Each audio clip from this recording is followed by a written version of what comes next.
Madame et messieurs, bonsoir. Dans l'actualité de ce jeudi, une vaste campagne d'identification des domaines de l'État est en cours à Sigui. 400 domaines appartenant à l'État sont enregistrés.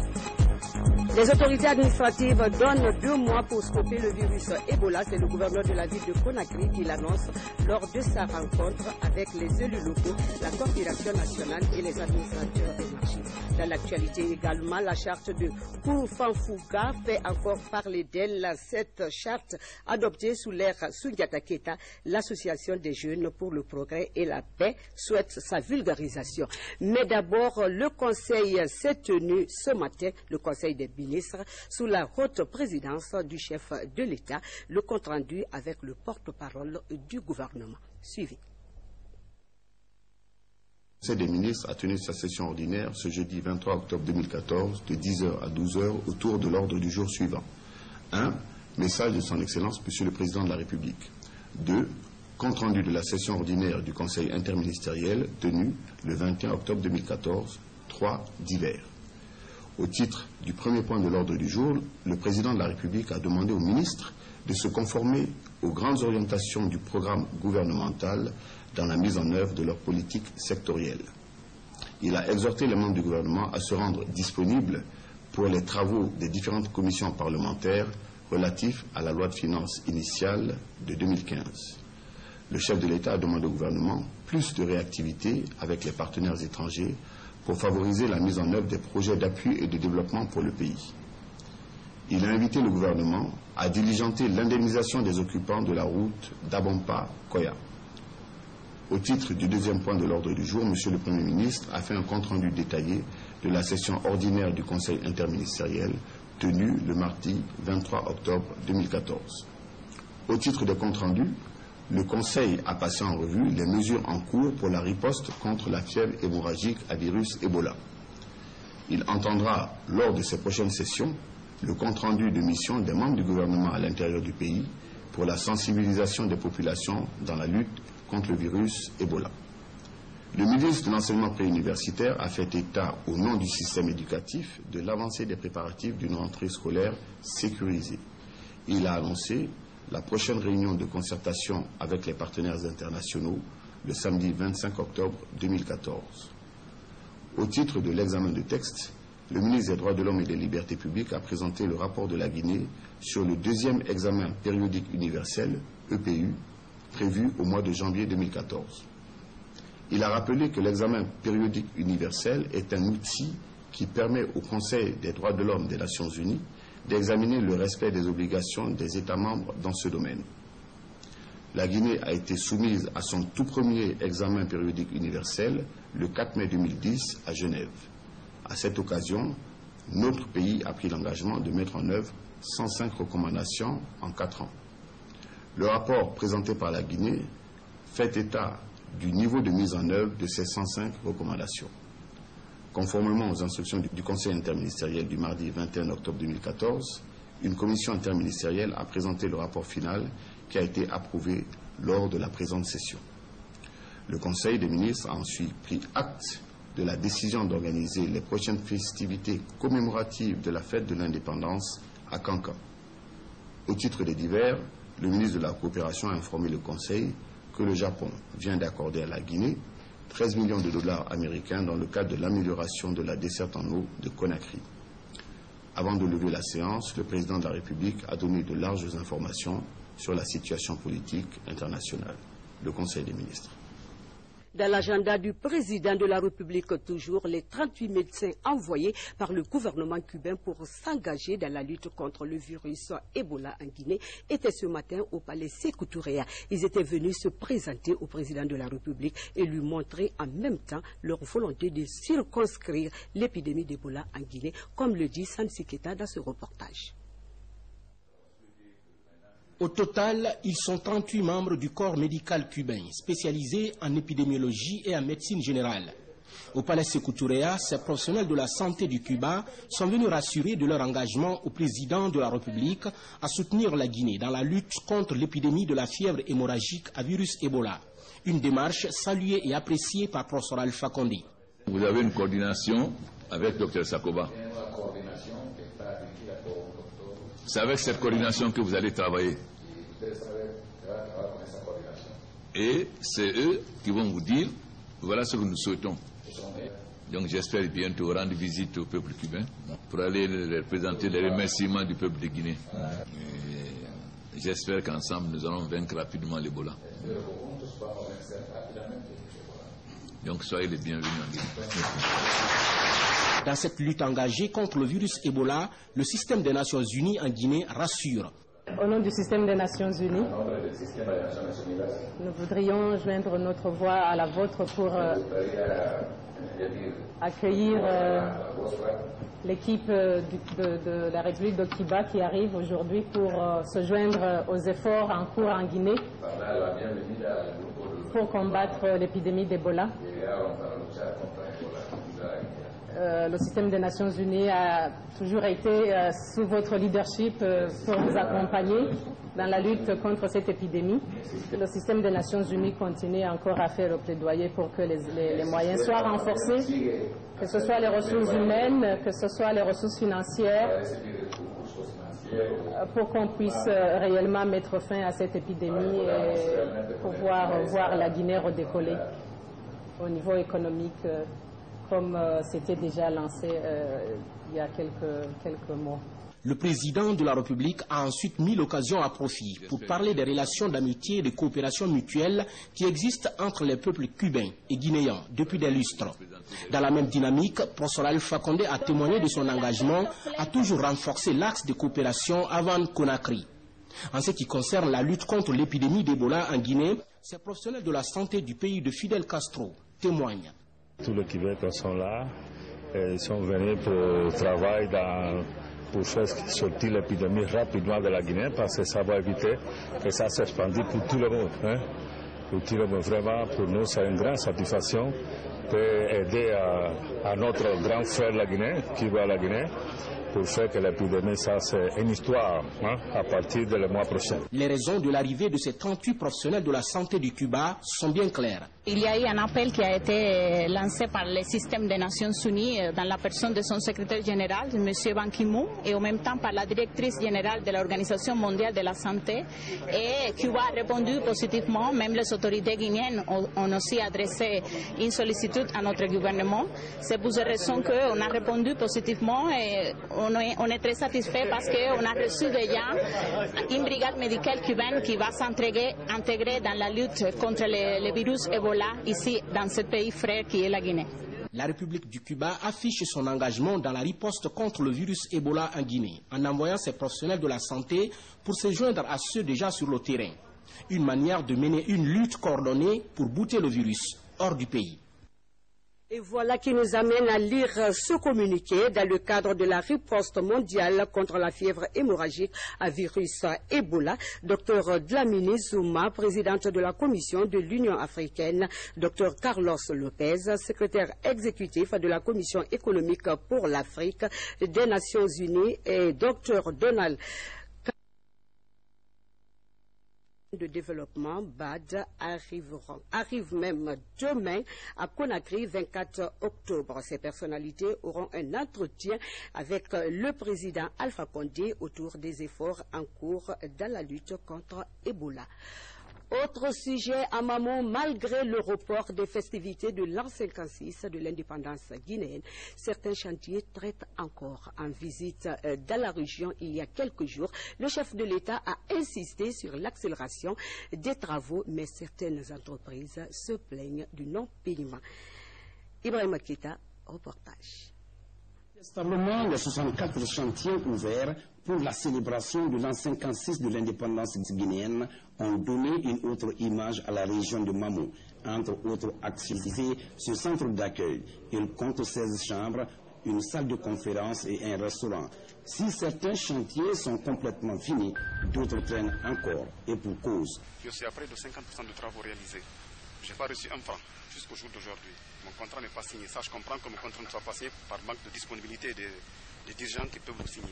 En visitant quelques chantiers de la région, le chef de l'État a été clair. Je suis venu voir l'état d'avancement des travaux et bousculer tout le monde. Une entreprise qui ne fera pas les travaux n'aura plus de contrat d'État. Donc il faut que chacun soit bousculé et que les travaux finissent suffisamment à temps. La course est engagée et les chantiers en retard doivent être rendus au mois de décembre prochain.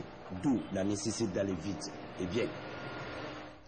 De Mamon, nous nous rendons à Sigiri. Une vaste campagne d'identification des domaines de l'État est en cours. L'opération est dirigée par les services en charge de l'aménagement du territoire. À ce jour, plusieurs domaines appartenant à l'État sont identifiés. Objectif des initiateurs, distinguer les domaines publics des autres domaines. C'est ce qui nous explique Mamadou Alpha Badi dans ce reportage. Dans la préfecture de Sigiri, la régularisation du secteur de l'urbanisme est en marche. Les services en charge de l'habitat s'activent à distinguer les zones réservées de l'État. À ce jour, près de 400 parcelles appartenant à la puissance publique sont identifiées. Nous avons pu découvrir 400 et quelques parcelles qui étaient destinées, n'est-ce pas, à l'État. Aujourd'hui, nous nous avons recensé, on a fait le bornage de ces équipements. C'est les plats qui sont après moi. Comme vous l'avez constaté, bientôt la fête de l'indépendance de 2015, ça sera à Kankan. Et à Kankan, la Haute-Guinée sera intéressée. Donc il y a une mission qui vient de quitter pour identifier effectivement ces zones réservées de l'État. Des dizaines de plaques sont fabriquées pour l'identification des zones répertoriées. Les responsables de l'habitat sollicitent la collaboration des populations en vue d'éviter l'occupation anarchique des domaines publics. Aujourd'hui, ce que nous disons à la population, c'est de faire beaucoup attention à ces réserves foncières de l'État. Sinon, ça fait avec le préfet et le maire de la commune une visite du terrain, une soirée où on a rencontré des difficultés. Il y a des citoyens mal intentionnés qui ont fait des réalisations sur ces infrastructures-là, sur ces réserves de l'État. On les a invités de bien vouloir enlever, n'est-ce pas, ces bâtiments-là sur ces zones réservées de l'État. Sinon, d'ici 3 mois ou 4 mois, nous reviendrons avec la machine pour enlever, n'est-ce pas, ces bâtiments. Avec cette opération d'identification des espaces publics à Sigiri, les conflits domaniaux devraient être maîtrisés dans la localité aurifère. La région de Kankan devra accueillir le 57e anniversaire de notre indépendance. La restauration des domaines publics faciliterait la construction des infrastructures dont Sigiri pourrait bénéficier. Par décret du président de la République mardi dernier, le directeur général du projet d'aménagement hydraulique de Kaleta a été nommé ministre de l'énergie et de l'hydraulique. Dr Cheikh Talibi Silla, c'est son nom. Mais qui est cet homme et ses ambitions par rapport à la mission que le président lui a confiée? Nabi nous en dit plus dans ce reportage. Jusqu'à mardi 21 octobre 2014, il était le directeur général du projet d'aménagement hydroélectrique de Kaleta. Il a 58 ans. Docteur en sciences techniques, Cheikh Talibi Silla, pour les résultats certainement enregistrés dans la mise en œuvre de ce projet phare, il bénéficie de nouveau de la confiance du professeur Alpha Condé, président de la République, pour aider à relever le défi du secteur énergétique dans notre pays, cette fois en qualité de ministre de l'énergie et de l'hydraulique. Je mesure à sa juste valeur la charge qui m'incombe aujourd'hui. Concevoir et réaliser la politique gouvernementale dans le cadre de l'énergie. Et je ne suis pas enthousiaste parce que je connais que le travail à abattre est énorme. Mais grâce à la volonté, à ma propre volonté et au soutien du président de la République, nous allons réussir cette nouvelle mission qui nous est confiée. Dr Cheikh Talibi Silla est le produit de l'Institut d'agronomie de Farana et de l'Institut hydrotechnique et de bonification de Moscou, où il a commencé à travailler avant de rentrer au Bercail en 1991. Le nouveau ministre de l'énergie et de l'hydraulique a été directeur général de la SEC de 2005 à 2010 avant d'aller à l'EMVS à Dakar, où il occupait le poste de haut fonctionnaire chargé de l'administration générale et des moyens généraux. Le nouveau ministre a été installé dans ses fonctions cet après-midi. Je le disais en titre, tenu ce matin au gouvernorat de la ville de Conakry d'une rencontre entre les élus locaux, les administrateurs des marchés et la coordination nationale pour la riposte au virus Ebola. Objectif, renforcer les mesures d'hygiène avec les populations des quartiers afin de rompre la chaîne. Francis Kouli. Le développement d'un pays dépend de la fiabilité de ses données statistiques. Les pays en voie de développement, comme la Guinée, ont du mal à gérer leurs données statistiques. Pour corriger cet état de fait, la Direction nationale des statistiques forme les cadres des départements sur le suivi et l'évaluation des statistiques pouvant guider le développement économique et social. L'atelier que nous organisons, des personnels chargés de la collecte et le traitement des données statistiques dans les départements ministériels, pour que ces personnes, chaque fois qu'ils ont une information, que ces informations soient remontées à une structure qui est l'Institut national de la statistique, qui va consolider ces informations. Désormais, avec cette consolidation d'informations sur la Guinée, il y aura un seul portail sur l'information statistique en Guinée. Nous nous sommes engagés avec le gouvernement de Guinée pour appuyer l'ensemble des efforts qui vont contribuer à l'atteinte des objectifs du millénaire. Ces objectifs sont extrêmement importants et devaient être atteints, comme vous l'avez su, d'ici l'an 2015. Maintenant, la discussion se déroule de pouvoir engager un agenda qui aille au-delà de 2015 et qui nous permettra effectivement de pouvoir atteindre les objectifs que nous nous sommes fixés dans les objectifs du millénaire pour le développement. Pour l'atteinte des objectifs du millénaire pour le développement, la Guinée, à travers le ministère du Plan, devrait disposer des chiffres fiables. Et c'est à l'Institut national des statistiques de faire ce travail en vue d'orienter les plans sectoriels pour le développement du pays. Vous l'avez compris donc, c'était un reportage de Francis Collier. Et puis ce message qui vient ce message de départ du président de la République de Guinée, à son Excellence M. Ban Ki-moon, secrétaire général de l'Organisation des Nations Unies. Monsieur le secrétaire général, à l'occasion de la célébration de la Journée des Nations Unies, il me plaît de vous adresser au nom du peuple et du gouvernement guinéen, ainsi qu'à mon nom personnel, des sincères et chaleureuses félicitations. Cette célébration se tient au moment où, dans le cadre de la 69e session ordinaire de l'Assemblée générale des Nations unies, la communauté internationale fait preuve de solidarité pour éradiquer de notre pays et de la sous-région la fièvre hémorragique à virus Ebola, dont les conséquences négatives se font durement sentir. Je tiens à vous assurer de l'appui inconditionnel du gouvernement guinéen pour la réalisation des buts et objectifs de notre organisation commune qui constitue le cadre idéal de promotion de la paix et de la sécurité internationale et du progrès économique et social des peuples fondé sur un partenariat durable. Veuillez agréer, Monsieur le secrétaire général, l'assurance de ma très haute considération. Professeur Alpha Condé, président de la République et chef de l'État. Par rapport à ce communiqué, demain 24 octobre, c'est la journée des Nations Unies. Depuis la création de l'organisation, elle ne cesse d'apporter sa contribution de développement des pays du monde. En Guinée, la coordinatrice des Nations Unies, dans sa déclaration, a mis un accent particulier sur l'épidémie Ebola qui sévit dans notre pays. Elle réitère son engagement à soutenir la Guinée dans la lutte contre le virus. Séraphine Wakana est au micro de Marie-Angélique Bangoura. Suivi. De concert avec le gouvernement et le peuple guinéen, l'Organisation des Nations Unies œuvre sans relâche avec ses partenaires nationaux et internationaux pour stopper Ebola, briser la chaîne de contamination, traiter les malades, assurer les services essentiels, préserver la stabilité économique, politique et sociale du pays et mettre en place les mécanismes nécessaires à l'éradication durable de la maladie en Guinée.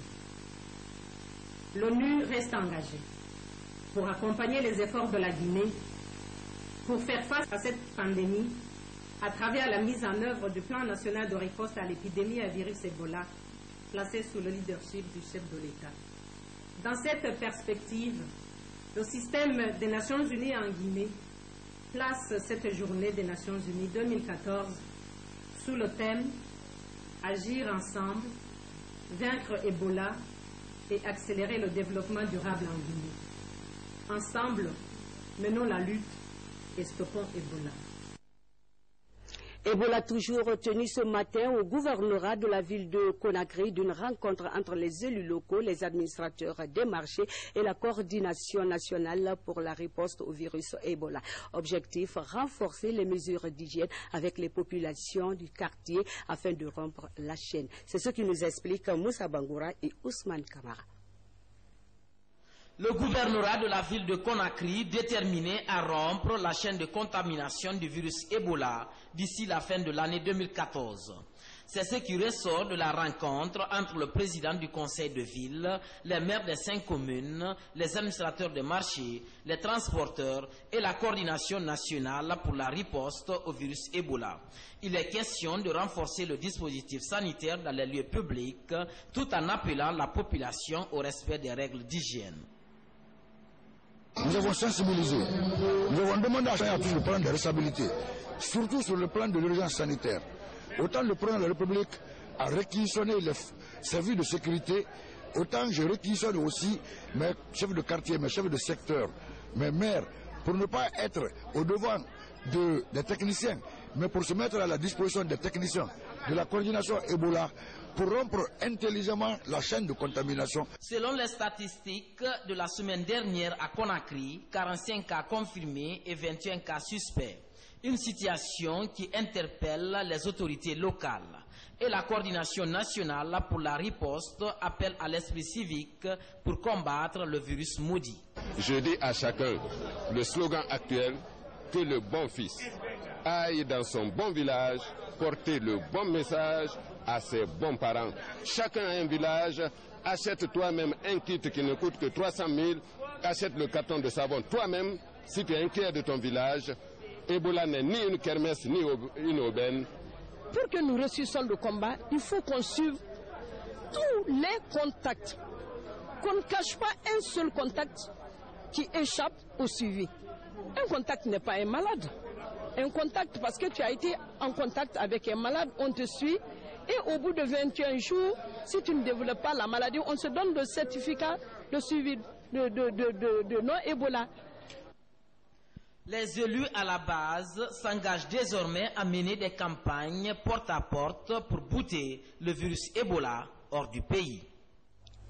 Le mouvement Bassano pour une Guinée propre s'engage à la prévention contre le virus Ebola. Ce mouvement vient de mettre à la disposition des populations du kilomètre 36 quelques matériels de nettoyage. Toujours dans la lutte contre ce virus Ebola, l'association guinéenne pour le bien-être familial a pour sa part offert un important lot de kits sanitaires au ministère de la Santé, de l'Hygiène publique pour la prévention et l'éradication de ce fléau. Nabi Zakaria ou Bangoura. La fièvre hémorragique à virus Ebola ne passera pas par mois. C'est le slogan que le mouvement Bassano pour une Guinée propre vulgarise dans les quartiers du kilomètre 36 et environ. L'association a offert des bacs à eau, du savon et autres matériels de nettoyage. Je demandais vraiment à la population de notre cher pays, en Guinée, d'abord avant tout, d'être prudent contre une maladie qui est là, qui est de Ebola. Écouter vraiment conseils donnés par les médecins, vraiment de respecter l'hygiène publique.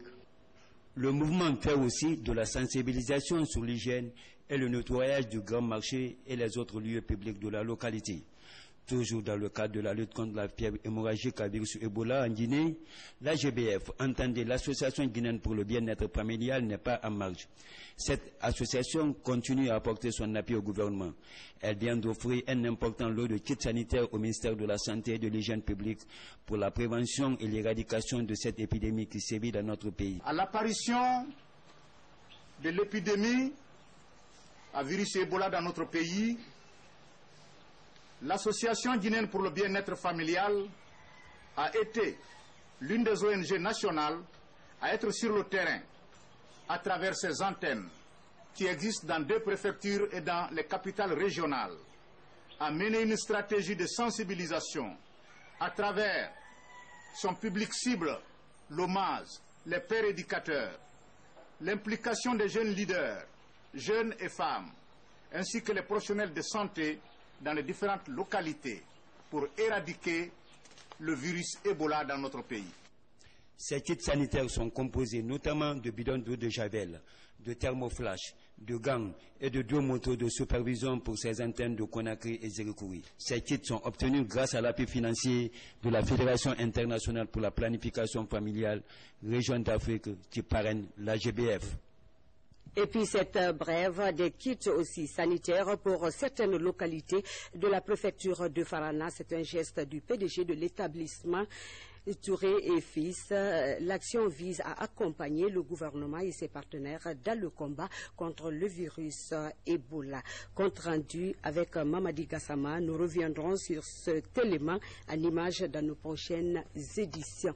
L'Association des jeunes pour le développement de Kankalabé va en guerre aussi contre le virus Ebola. Elle vient de procéder à une remise de kits dans la localité, dans la préfecture de Dalaba, comme l'explique Mangafodé Touré dans ce reportage. Suivez.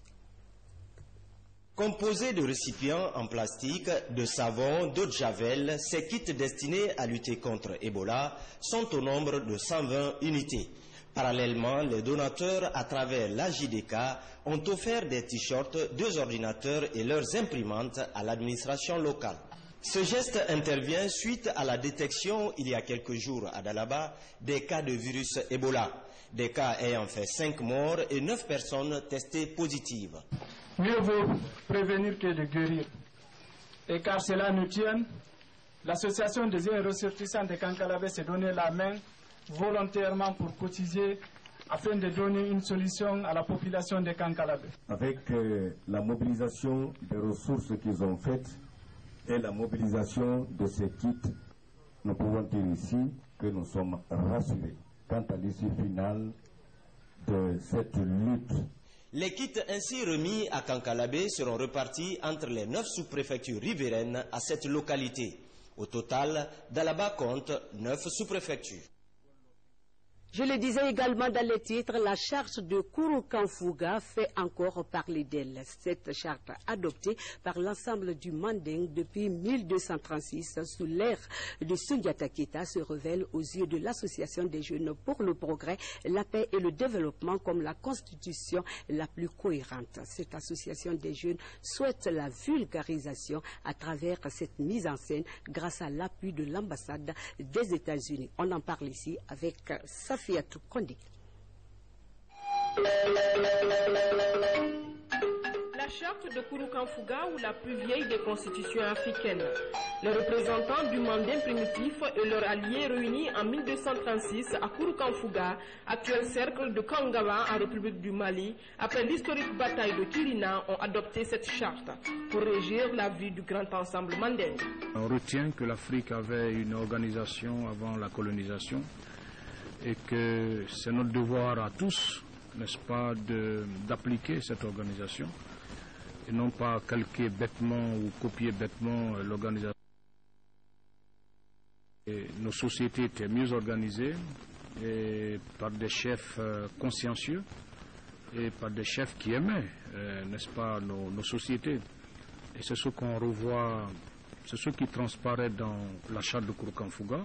Cette charte fait parler d'elle encore. À travers ce sketch, l'association des jeunes messagers du progrès et de la paix retrace la valeur historique de cette organisation sociale atypique.